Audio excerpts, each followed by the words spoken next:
So I asked my wife to choose a commander for me to build around, and of course she had to go and choose one that I can barely pronounce. Let's have a go at this. Alicea Leveilleur.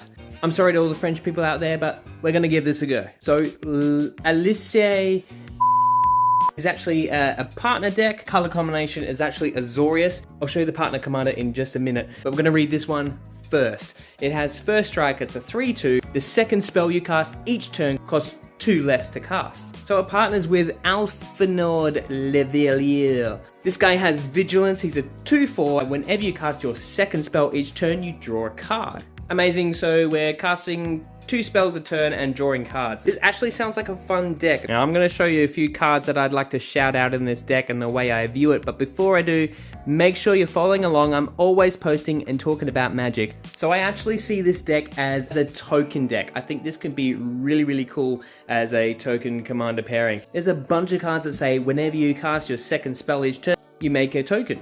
So this is just one of them, Wingblade Disciple, and you make a 1/1 white bird whenever you cast your second spell. We have Aligned Heart, which is from Tarkir. This one says whenever you cast your second spell each turn, you put a rally counter on this enchantment, and then you create a 1/1 monk with prowess for each rally counter on it. There's also Monastery Mentor, which is a great card. Whenever you cast a non-creature spell, you make a 1/1 monk with prowess. This is the perfect deck for Homunculus Horde. Whenever you draw your second card each turn, create a token that's a copy of this creature. Perhaps the best one of the bunch here is Cosmogrand Zenith. Whenever you cast your second spell each turn, you can either make 2 1/1s or you put a +1/+1 counter on each creature you control. So we're going to need a lot of payoffs for casting multiple spells each turn, and Council of 4 fits in this slot perfectly.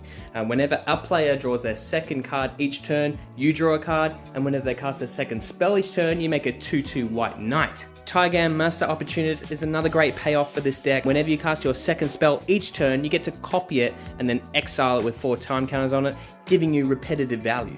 Storm of Saruman also fits into this slot really nicely. This deck is going to want lots of cost reducers for that second spell. There are plenty of cards just like this one. Krang the All-Powerful is perfect for this deck as well. We're going to be drawing lots of cards, making lots of tokens, and getting extra value off all of that as well. Now we're going to want a finisher for the deck. So once we have flooded the board with as many tokens as you can think of, we've got a bunch of value, we're drawing a bunch of cards, we finally see Moonshaker Cavalry pop up, and that's our win for the game. If you like the look of this deck, make sure you're following along. I'm always posting and talking about Magic. Have a great day.